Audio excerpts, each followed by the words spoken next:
সুপ্রিয় দর্শক, আমন্ত্রণ জানাচ্ছি এস এস সাব্বিরের বিশেষ লাইভে। আপনারা যে যেখান থেকে এই অনুষ্ঠানটি দেখছেন কিংবা পরবর্তীতে যে যেখান থেকে দেখবেন, সকলের প্রতি আহ্বান থাকবে ভিডিওটি সর্বোচ্চ শেয়ার করবেন এবং একই সাথে আপনার মূল্যবান মতামত কমেন্টে জানাবেন। আপনারা জানেন গতকালকে নতুন ধারা বাংলাদেশ রাজনৈতিক দলের অফিসে রীতিমতো তাণ্ডব চালানো হয়েছে। লুটপাট করার উদ্দেশ্য নিয়ে এসে তারা কথিত জুলাই যোদ্ধারা একজন নারীর গায়ে হাত তুলেছে। নারীটার অপরাধ কি ছিল? তিনি মৌলবাদের বিরুদ্ধে কথা বলেন। তিনি বাংলাদেশে ইসলামের নাম ভাঙিয়ে যে সমস্ত অপকর্ম করা হয় সেই সমস্ত অপকর্মের বিরুদ্ধে আওয়াজ তোলেন। এটাই তার অপরাধ। এজন্য তাকে মেরে ফেলতে হবে বা তার কণ্ঠরোধ করতে হবে কিংবা তাকে সামহাউ দাবিয়ে রাখতে হবে যে না, তুমি কথা বলতে পারবে না। এই ধরনের বার্তা দিয়ে গতকালকে তাকে নির্যাতন করা হয়েছে এবং তার গায়ে হাত তোলা হয়েছে। একই সাথে তাকে শ্লীলতাহানির চেষ্টার উদ্দেশ্য নিয়ে এসেছিল বলেও তার দাবি। এখন আমরা এই বিষয়গুলো নিয়ে সরাসরি আলোচনা করব। স্টুডিওতে উপস্থিত রয়েছেন শারদা ফারজানা আপু, তিনি নতুন ধারা বাংলাদেশের সিনিয়র ভাইস প্রেসিডেন্ট হিসেবে আমাদের সঙ্গে যুক্ত আছেন। আপু, আপনাকে স্বাগত আমাদের অনুষ্ঠানে। কৃতজ্ঞতা। প্রথমে ধন্যবাদ জানাচ্ছি এস এস সাব্বির ভাইকে, যিনি সত্য কথা বলতে ভয় পান না, যার কণ্ঠে এবং চোখে ঝরে পড়ে সাহস। কৃতজ্ঞতা সকল দর্শকের প্রতি, যে যেখান থেকে এখন দেখছেন পরবর্তীতে দেখবেন, সবার প্রতি। আপু, শুরুতেই আমি আপনার কাছে একটা বিষয় জানতে চাই, সেটা হচ্ছে হঠাৎ করে কথিত জুলাই যোদ্ধা নাম দিয়ে এই যে গুন্ডারা আসলো, বেশি লোক না কিন্তু 4-5 জন, 6 জন এসে এসে তারা আপনাদের উপরে যেই অ্যাটাক করার বা অ্যাটাকিং মনোভাব নিয়ে যেই আচরণটা করলো, এটা কি শুধুমাত্র কথা বলার জন্য বা এই মৌলবাদের বিরুদ্ধে কথা বলার জন্য, নাকি এর পেছনে অন্য কোনো রাজনৈতিক বার্তা আছে? আপনার কি মনে হয়?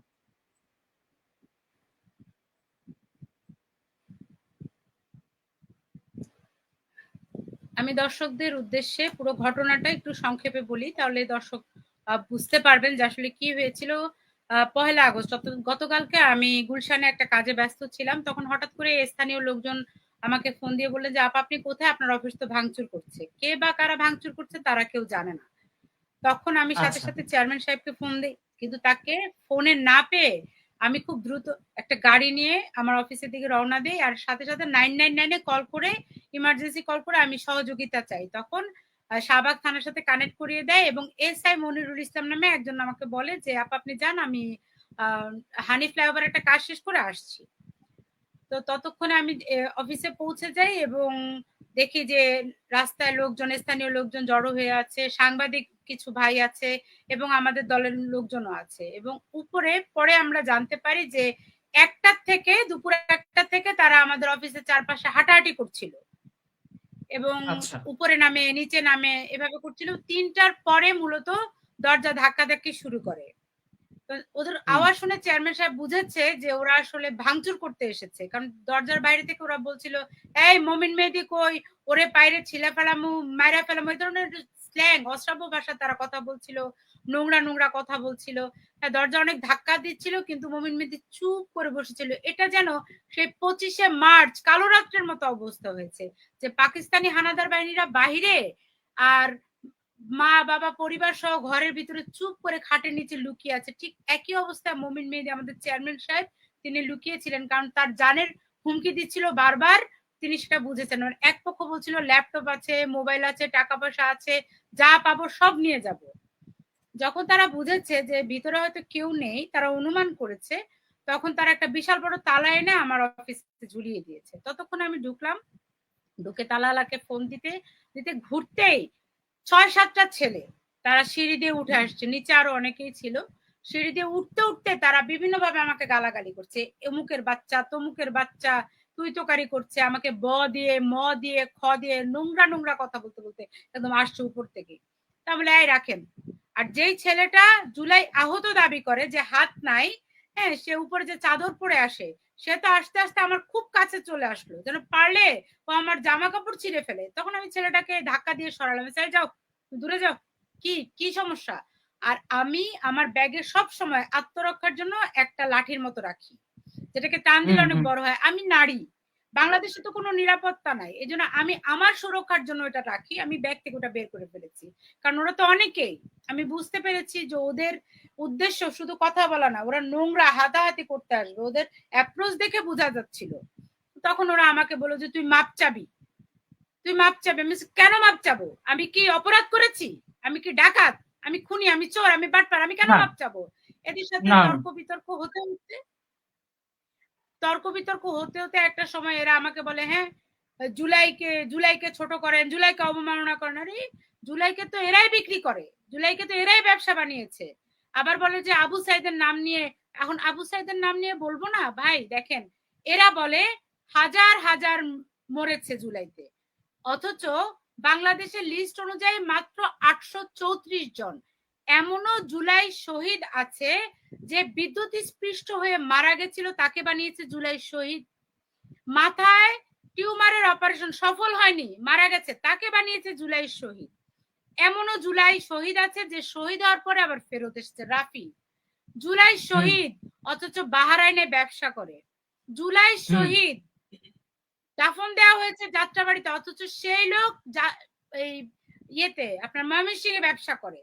হ্যাঁ, তার মানে জুলাই শহীদের এই অবস্থা। তাহলে আমরা জানতে চাইতেই পারি যে 834 জন যে সরকার বলছে, 834 জন কারা? কারণ এরা তো প্রতি মাসে আপনার টাকা আমার টাকা জনগণের কষ্টের টাকা ভাতা হিসাবে নিচ্ছে। আর এক একটা জুলাই শহীদকে তো 20 লক্ষ করে টাকা আগেই দেওয়া হয়েছে। ওই টাকা দিয়ে আবার জুলাই শহীদের বাবা দ্বিতীয় বিয়েও করেছে। তাহলে কার পেটে যাচ্ছে টাকা? এটা আমরা জানতে চাইতেই পারি। আর আবু সাইদের মৃত্যু, আবু সাইদ মরার পরে তার 5-6টা ময়না তদন্তের রিপোর্ট গণমাধ্যমে এসেছে। আর তার বাবা নিজেই বলেছে যে আবু সাইদের মাথার পিছনে এত বড় একটা গর্ত ছিল। তো ভাই পুলিশের রাবার বুলেট দিয়ে তো মাথার পিছনে গর্ত হওয়া সম্ভব না। রাবার বুলেট, কাঁদানে গ্যাস, গরম পানি পুলিশ কখন ছোড়ে, তাই না? যখন আপনি আন্দোলনকে স্থগিত করতে চায়, ছেলে মেয়েদেরকে বোঝাতে চায়, আন্দোলনকারীদেরকে বোঝাতে চায়, ঘরে যাওয়ার জন্য বলে, তখন রাবার বুলেট দিয়ে কেউ মরে, খুব কাছ থেকে রাবার বুলেট দিয়ে মারলে তো সর্বোচ্চ হাড় ভাঙবে। কিন্তু ছেলেটা যখন বসে পড়লো, আহত হয়ে গেল, তার বন্ধু তাকে হাসপাতালে নিতে 3 ঘন্টা সময় লাগিয়েছিল। 3 ঘন্টা তারা আবু সাইদকে নিয়ে কি করেছিল? এটা আমি জানতে চাইতেই পারি। একজন সচেতন নাগরিক হিসেবে এটা আমার জানার অধিকার আছে।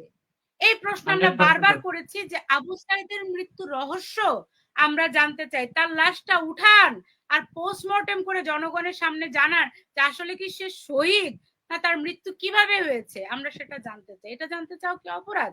তারা বলছে আবু সাইদকে অপমান করলাম, আমি আবু সাইদকে অপমান করেছি, সরি বলতে প্রশ্নে উঠে না। কে কার কাছে সরি বলবে? তর্ক বিতর্কের সময় এক পর্যায়ে ছেলেটা আমার সাথে যুক্তিতে পারলো না, তখন সে একটা থাপ্পড় দিয়ে 1 সেকেন্ডও তারা দাঁড়াতে পারলো না।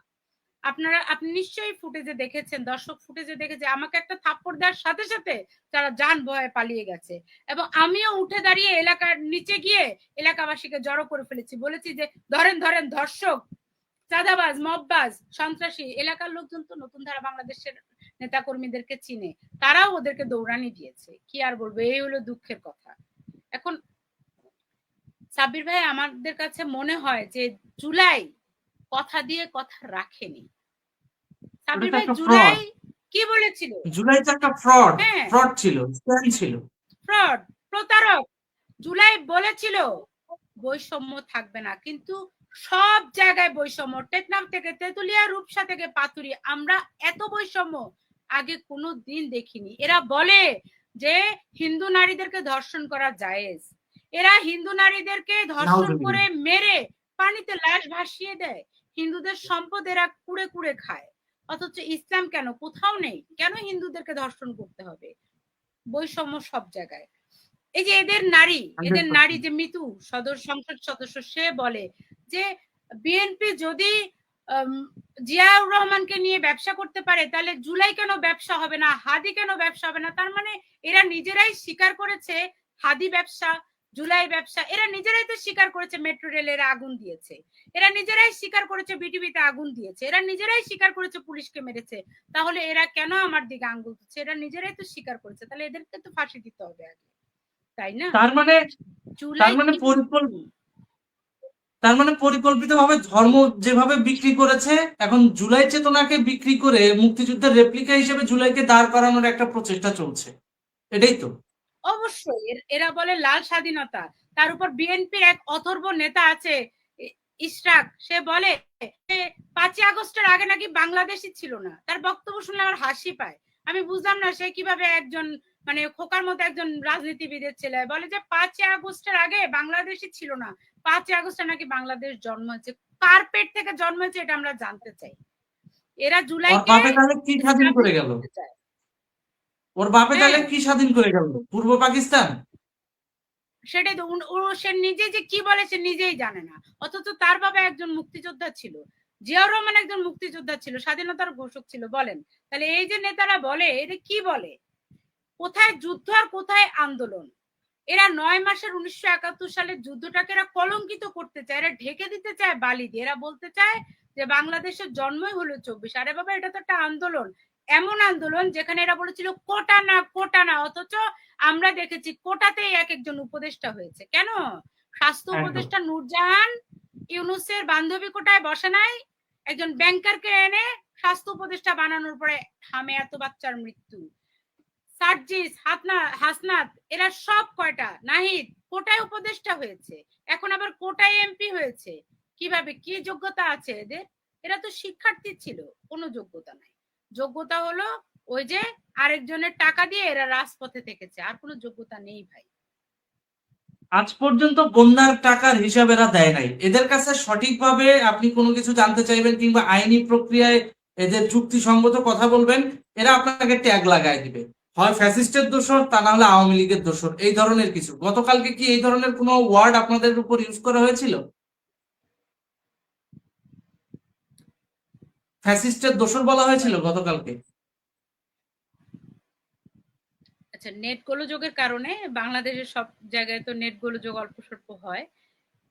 আচ্ছা, এরা বলে যে আমি প্রশ্নটা আবার করছি। আওয়ামী লীগ দোষর, কিন্তু ভাই ফ্যাসিজম কাকে বলে?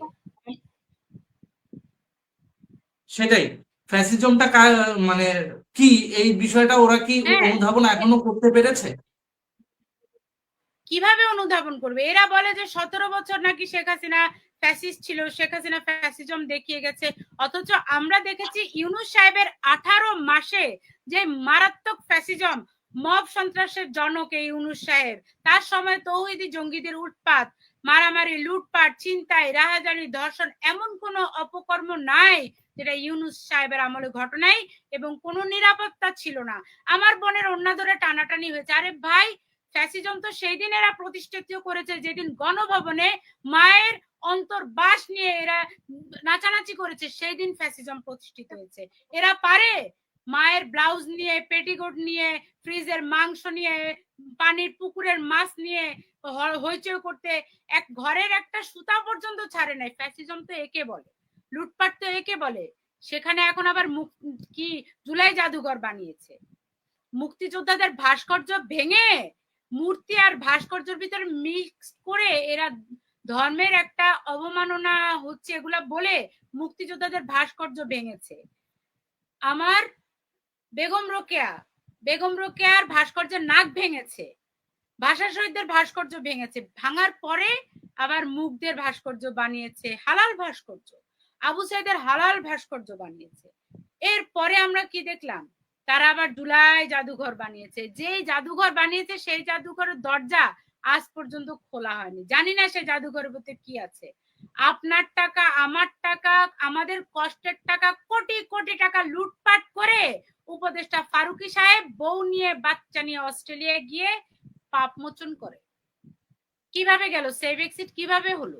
এরা বলে শাহাবুদ্দিন চুপ্পু সাহেব যেন দেশের বাইরে যেতে না পারে, অথচ এদের আঙ্গুলের ফাঁক বলে একটা একটা উপদেষ্টা বেরিয়ে গেল, এরা ধরলো না। একেই বলে ফ্যাসিজম, নিজের ইচ্ছায় কাজ করা। আচ্ছা, আমার কাছে একটা জানতে চাওয়ার একটা আগ্রহ আছে, সেটা হচ্ছে আপনার কি মনে হয় যে এই যে আপনাদের কণ্ঠরোধ করার জন্য যাদেরকে পাঠানো হয়েছে, এরা কি সামহাও কোনো একটা বার্তা দিতে যাচ্ছে সমাজকে, যে উচিত কথা বলা যাবে না বা মৌলবাদের বিরুদ্ধে কথা বলা যাবে না, এই ধরনের কিছু? নেপথ্যে ষড়যন্ত্রটা কি বলে আপনি মনে করেন? দেখেন, জুলাই তো বলেছিল বাক স্বাধীনতা থাকবে, কিন্তু কোনো বাক স্বাধীনতা নাই। কথা বলতে গেলে টুটি চেপে ধরছে, মামলা দিচ্ছে। আমার নামে 2টা মামলা করেছে, যারা জুলাই দোকানদার এই দোকানদার গুলার একজনই 2টা মামলা করেছে আমার নামে। হ্যাঁ, এরা আচ্ছা। আলটিমেটাম দিয়েছিল 47 দিন 36 দিন। হ্যাঁ, আমাকে ধরে না কেন পুলিশ আমাকে ধরে নিয়ে যাবে? দরকার পুলিশের কি এত টাকা? জুলাই কি জুলাইয়ের ঘৃণার স্তম্ভ আমরা তৈরি করে সেটাতে জুতা দিয়ে বাড়ি দিব না? জুলাই তো ঘৃণিত জিনিস। জুলাই দিয়ে তো আমাদের কিছু হয়নি, ওরা তো প্রতারক ছিল। কারণ ওরা Right. বলেছিল সংস্কার হবে, কোনো সংস্কার হয়নি। দেশের মানুষের সংস্কার হয়েছে নাহিদের পেটের, এত বড় একটা পেট বানিয়েছে। সংস্কার হয়েছে সার্জিসের ভাঙ্গা চাপার। সে ছিল ফকিন্নির ছেলে, ঢাকা ইউনিভার্সিটি বারান্দায় ঘুমাইতো, 700 টাকার মোবাইল থাকতো তার পকেটে। 5ই আগস্টের পরে তার প্রত্যেকের নাতি আসা নানা হয়ে গেল, জমিদারের নাতি হয়ে গেল, দুই পকেটে 2টা আইফোন নিয়ে ঘুরে বেড়ায়। সংস্কার হয়েছে হান্নান মাসুদের ভাঙ্গা ঘরের। 5ই আগস্টের পরে এত বড় ঘর হয়েছে। সংস্কার হয়েছে নেতাদের, জনগণের কিছু হয়নি। আমার ভাইদের, আমার বোনদের, 20 কোটি জনগণের কিচ্ছু হয়নি। কিন্তু এরা যারা 1 আগস্ট আমাদের অফিস ভাঙচুর করতে এসেছিল, রাষ্ট্র সংলাপ ফোরাম SDF, এটা জুলাইয়ের অনেকগুলা দোকানের একটা দোকান। এই দোকানটা যে চালায়, সেই দোকানদার যে আমার গায়ে হাত তুলেছে, আমরা বিশ্বাস করি যে এরা অন্য কোনো রাজনৈতিক নেতার কাছ থেকে টাকা পয়সা খেয়ে আমাদেরকে হামলা করেছে। কারণ নতুন ধারা বাংলাদেশ তো 2012 সাল থেকে স্বাধীনতার পক্ষে কথা বলছে, দেশের পক্ষে কথা বলছে।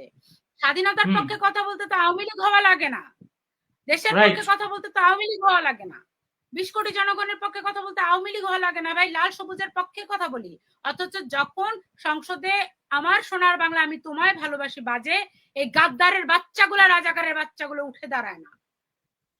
এরা বলে মুক্তিযোদ্ধা গাদ্দার, অথচ এদেরকে কেউ শাস্তি দেয় না। এই অবস্থা, এই যে তাই না? ওদের নমুনা গতকালকে ধরা পড়ছে ঢাকা ইউনিভার্সিটিতে, শয়তানের ধোকায় পড়ে নাকি তারা সমকামিতা করতে গিয়েছিল, তাও ইউনিভার্সিটির হোস্টেলে, ঢাকা ইউনিভার্সিটির হোস্টেলে। চিন্তা করা যায়? এগুলো নিয়ে কথা বললেই শান্তা ফারজানা খারাপ, এগুলো নিয়ে কথা বললেই SS সাব্বির খারাপ, এগুলো নিয়ে কথা বললেই কেন ও কথা বলবে, ও হচ্ছে নাস্তিক, ও ইসলাম বিরোধী। কেন? আওয়ামী লীগ। তোমরা ছেলেরা ড্যাশ ড্যাশ করবা আর আমরা বললেই দোষ, আমরা বললেই নাস্তিক। টুপি মাথায় দিয়ে তোমরা ড্যাশ ড্যাশ করবা আর আমরা বললেই নাস্তিক, যেটা ইসলামে সম্পূর্ণ হারাম। সেটাই বলে যে মুখে দাড়ি না থাকলে তাকে মেরে ফেলা জায়েজ। একদম। আপনি আরেকটা কথা বলেছিলেন, SDM এর কথা বলেছেন। এই যে এই দোকানটাই তো রাষ্ট্র সংস্কার ফোরাম, সংলাপ ফোরাম। আচ্ছা, রাষ্ট্র সংলাপ ফোরাম, ওর ট্যাগলাইন দেখেন কি লেখা এখানে, সংলাপে সমাধান, চাপে পরিবর্তন। ও কালকে সংলাপ শব্দটা হয়তো বা ভুলে গিয়েছিল, চাপের নামে গুন্ডামি করতে আপনার ওখানে এসেছিল। এখন আমার কথা হচ্ছে, এই ব্যক্তিটার পরিচয় যখন দুপুরবেলা আপনি ডকুমেন্ট গুলো আমাকে দিলেন, ওর NID কার্ডে লেখা আছে হচ্ছে তারাকান্দা ময়মনসিংহ। হ্যাঁ, ওখানে ওর নাম একটা, কিন্তু ও যেই জন্ম নিবন্ধন দিয়ে বৈষম্য বিরোধী ছাত্র আন্দোলনে ছাত্র সেজে ইন করেছে, সেখানে আবার জন্ম তারিখ নাম আলাদা আলাদা। খেয়াল করে দেখেন। হ্যাঁ, আমি এটা ইউটিউবের রেস্ট্রিকশনের কারণে আমি ডকুমেন্ট গুলো আপলোড করছি না, কারণ সরকারি ডকুমেন্ট ইউটিউবে দেখানো সম্পূর্ণ পলিসির বিরুদ্ধ। যেমন ধরেন কোনো দলিল, দলিল, NID কার্ড, পাসপোর্ট, এগুলো দেখাইলে চ্যানেল সাসপেন্ড হয়ে যায়, তাই এগুলো দেখাচ্ছি না। বাট যারা আপনারা এটার প্রমাণ চান, তারা আমার টেলিগ্রাম চ্যানেল, SSRP টেলিগ্রাম চ্যানেলে যাবেন, ওখানে দেয়া থাকবে, আপনারা দেখে নিতে পারবেন। যেই ছেলেটা গতকালকে শান্তা ফারজানার উপর আক্রমণ করেছে, এই মানুষটাকে মারার চেষ্টা করেছে, নির্যাতন করার চেষ্টা করেছে, ওই ছেলেটার পরিচয় কি আদৌ বাংলাদেশি? না, ওই ছেলেটার পরিচয় সে মৌলবাদী। এবং এই মৌলবাদী কি আদৌ বাংলাদেশে জন্মগ্রহণ করেছে? টাকা দিয়ে যে জন্ম নিবন্ধন বানায় নাই বা টাকা দিয়ে যে NID কার্ড বানায় নাই, তার কি গ্যারান্টি আছে? কারণ যখন তার গ্রামের বাড়ির ঠিকানা যেটা দেয়া আছে ন্যাশনাল ID কার্ডে, সেই অনুযায়ী খোঁজ নেওয়া হলো, এই ছেলের কোনো পরিবার কিংবা পারিবারিক তথ্য পাওয়া যায়নি। তাহলে এরা যে জুলাই যোদ্ধা হিসেবে নিজেকে দাবি করে, জুলাই মাসে এরা কোন দেশের ভাড়াটিয়া গুন্ডা হিসেবে বাংলাদেশে ঢাকার রাজপথে এসে রাষ্ট্রীয় সম্পদ ভাঙচুরে নিয়োজিত ছিল? কারণ এই রাষ্ট্রীয় সম্পদ ভাঙচুর ঠেকানোর জন্যই তো পুলিশ তাদেরকে শৃঙ্খলায় আনার জন্যই কিন্তু চেষ্টা করেছে, পদক্ষেপ নিয়েছে। কিন্তু বেইমানি যেটা করার সেটা কোন জায়গা থেকে হয়েছে বিভিন্ন ভিডিওতে আমি বলেছি, ওইটা এই ভিডিওতে না বলি। কিন্তু কথা হচ্ছে এই যে পরিস্থিতিগুলো তৈরি করেছে বা এই যে পরিস্থিতি নিয়ে তারা নিজেদেরকে জুলাই যোদ্ধা দাবি করে, তারা কি আসলে?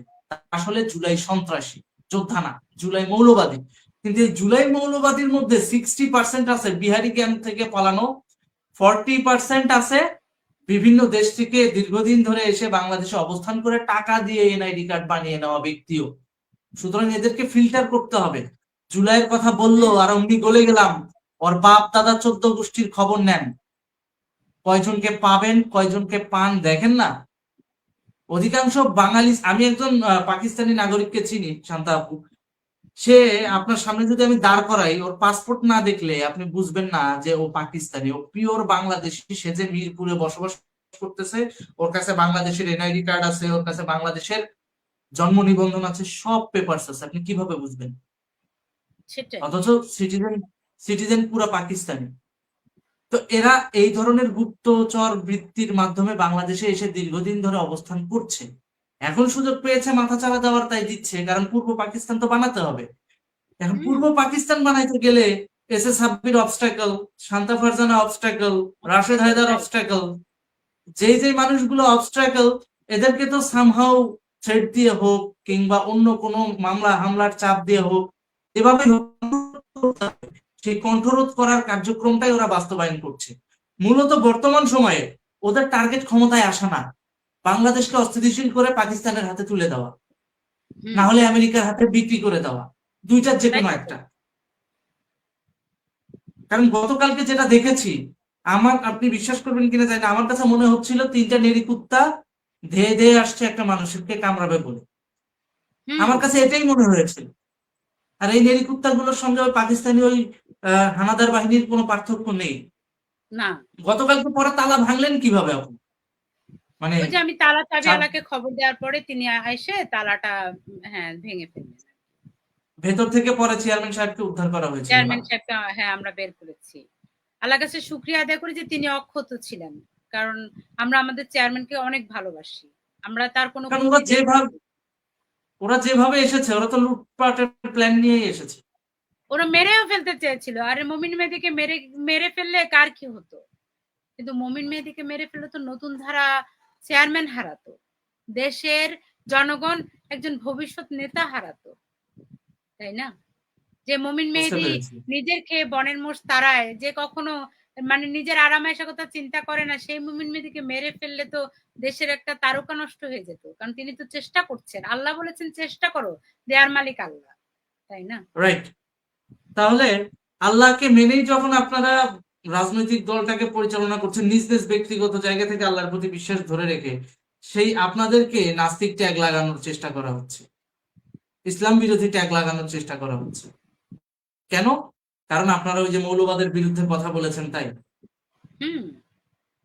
আমাকে নাস্তিক বলেছে, আমার মাথার দাম হাঁকিয়েছে। বলবো না যে একটু আগে আপনি কিন্তু একটা আমাদেরকে একটা স্টিল ছবি দেখালেন, যে বললো যে শয়তানের তাড়নায় ধরা পড়লে এরা তখন শয়তানের ঘাড়ে দোষ চাপায়, বলে যে শয়তানের তাড়নায়, শয়তানের ধোকায় পড়ে। হ্যাঁ, অথচ এদের আব্বা জামাতের আমির ডাক্তার শফিক, সে নিজে সমকামী।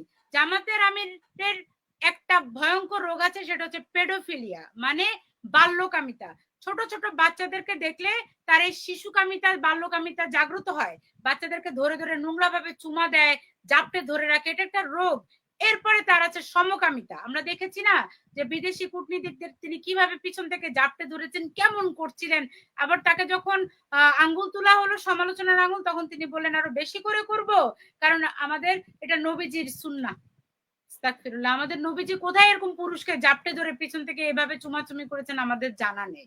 অথচ এই জামাতিরা, এই ওয়াহাবিরা আমাদের এই ইসলাম ধর্মকে ধ্বংস করার জন্য নিজেদের সংগঠনের সাথে ইসলাম শব্দটা লাগায়। এরা ইসলামকে দিনে রাতে 24 ঘন্টা বিক্রি করে। এরা আমাকে নাস্তিক বলবে না? যখন মাদানি, দেড় ব্যাটারির মাদানি যখন তার অসহায় প্রথম স্ত্রীকে রেখে দৌড়ে যায়, বলে আমার এখন গুনাহ করতে মন চাচ্ছে, জেনা করতে মন চাচ্ছে, জেনার হাত থেকে বাঁচতে আরেকটা বিয়ে করেছে, এইসব পুরুষের বিরুদ্ধে শান্তা ফারজানা কথা বলে। 501-এর হিরো মামুনুল হক যিনি ধরা পড়লে বলে শরীয়তি বউ, তার বাংলাদেশের 64টা জেলায় 64টা শরীয়তি বউ, যে মহিলার সাথে তার কোনো বিবাহ বন্ধনের আবদ্ধ নাই, রেজিস্ট্রেশনের কোনো খবর নাই, ধরা পড়লেই শরীয়তি বউ। তো তার সে যখন বলে 501 নাম্বার রুম হালাল, তখন ছেলেরা কি শিখবে? মাঠে ময়দানে বাজারে হাটে ঘাটে ছেলেরা মেয়েদেরকে নিয়ে ধরা পড়বে আর বলবে শরীয়তি বউ, শরীয়তি বউ, শরীয়তি আইন, বলবে শরীয়ত আইন আমরা অবমাননা করি। ধরা পড়ার পরে ওদের কাবিনের কথা মনে পড়ে আর মনে পড়ে যে তখন 3 দিন আগে শরীয়ত ডেট দিয়ে একটা তালা আইন চলে আসে। হ্যাঁ, হ্যাঁ তখন শরীয়তে আইন চলে আসে। দেখেন নাই জামাতের এই নেতা যে গাজী নজরুল কি করলো, হুম এক মহিলার লিফটের সামনে চুমা, আরেক মেয়েকে নিয়ে ধরা পড়ার পরে বলে আমার শরীয়তি বউ, কেউ জানেই না এর শরীয়তি বউ। এটা গোপন শরীয়ত। আমার আফসোস হয় গাজী ওই যে নজরুলের নজরুল। স্ত্রীর কথা চিন্তা করে। মহিলাটা সারাটা জীবন একটা মানুষের সঙ্গে সংসার করলো, শেষ বয়সে এসে যখন জানতে পারলো তার হাজবেন্ড এরকম দুশ্চরিত্র, স্বাভাবিক একটা চিন্তা করেন মধ্যবয়সী একজন নারী শেষ বয়সে সে কোথায় যাবে, কার কাছে যাবে? এই হচ্ছে জামাতের চরিত্র। চরিত্র এরা নারীদেরকে গনিমতের মাল মনে করে। মাল মনে করে, ঘরের স্ত্রীকেও তারা মানে ভালো দেখতে চায় না, পারলে তারা মাকেও রেপ করে, মাকে আপন বোনকেও রেপ করে, এটা এত নোংরা। আর এদের দেখেই কিন্তু তরুণ সমাজও শিখতেছে। দেখেন এই যে আজকে ধর্ষণ এত বাড়ছে, ছিনতাই এত বাড়ছে, বলাৎকার বাড়ছে, মাদক বলাৎকার বাড়ছে। মাদকের মাদকের ভয়াবহতা আপনি কিছুদিন আগে দেখেছেন কিনা জানি না, কক্সবাজারের একজন জামাতের আমির হ্যাঁ হ্যাঁ সে মাদক সহ ধরা পড়েছে। হ্যাঁ হ্যাঁ হ্যাঁ, তাহলে চিন্তা করেন লেবাস ইসলামের লাগিয়ে এরা তো সরাসরি দেশবিরোধী কর্মকাণ্ডের সঙ্গে জড়িত। আজকে আপনাকে নিয়ে অনেক কথা বলার ছিল, কিন্তু আমি এই বিষয়গুলো খোলাসা করার জন্য মূলত আজকে অনুষ্ঠানের আয়োজনটা করেছি। যে এই যে মানে আপনার শ্লীলতাহানির চেষ্টা, আপনাকে নির্যাতন করার যে একটা প্রবণতা শুরু হলো, হয়তো দেখা গেছে এরপরে নতুন ফেস আসবে, কারণ এরা কিন্তু ফেস বদলায়, উদ্দেশ্য এক থাকে। রং বদলায় গিরগিটির মতো, রাইট? গিরগিটির মতো এরা কিন্তু দেখা গেছে আজকে ধরেন এই যে রাষ্ট্র সংলাপ ফোরাম আমরা এক্সপোজ করলাম, কালকে দেখবেন হুদাই একটা নাম নিয়ে আসবে, কি হয়েছে, রাষ্ট্র আলাপ ফোরাম, এই একটা নাম নিয়ে চলে আসবে। হয়তো ম্যান গুলা ওরা নাই, ওদেরই জুনিয়র বা ওদের সিনিয়র বা ওদের সহকর্মী এই ধরনের কাউকে পাঠাবে। এরা কিন্তু শুধু ব্যানার গুলো চেঞ্জ করে। খেয়াল করে দেখবেন একটা সময় ব্যারিস্টার ফুয়াদ ছিল, এখন ব্যারিস্টার ফুয়াদ কিন্তু কথা কম বলে, এখন ব্যারিস্টার শাহরিয়ার কথা বলে।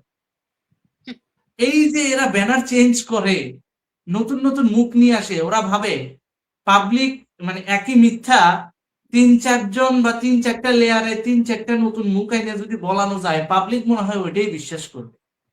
পাবলিক কি এতটা গাধা? প্রশ্নই ওঠে না। আফসোস, এরা বাংলাদেশের পাবলিককে মূর্খ মনে করে, গাধা মনে করে। আমার দেশের মানুষ হয় শিক্ষা কম হতে পারে, দরিদ্র হতে পারে, কিন্তু আমার দেশের মানুষ কিন্তু বুদ্ধিমান।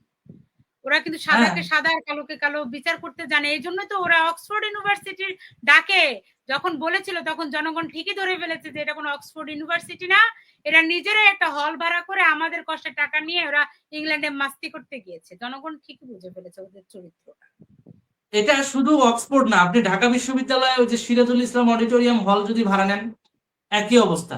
575 টাকা হল ভাড়া, আর ওই ইউনিভার্সিটির একটা শিক্ষকের রিকমেন্ডেশন লাগে। তো অক্সফোর্ডে এরকম অনেক ভারতীয় বাঙালিও আছে, বাংলাদেশি বাঙালিও আছে, তারপর আপনার অনেক আছে যারা কিনা সরাসরি লবিস্ট, যারা বাংলাদেশ এর কূটনীতি নিয়ে কাজ করে, কিন্তু সাদা চামড়ার মানুষ, তারাও আছে। তারা একটা রেকমেন্ডেশন দিয়ে একটা হল ভাড়া করে দিল, কি এমন যায়?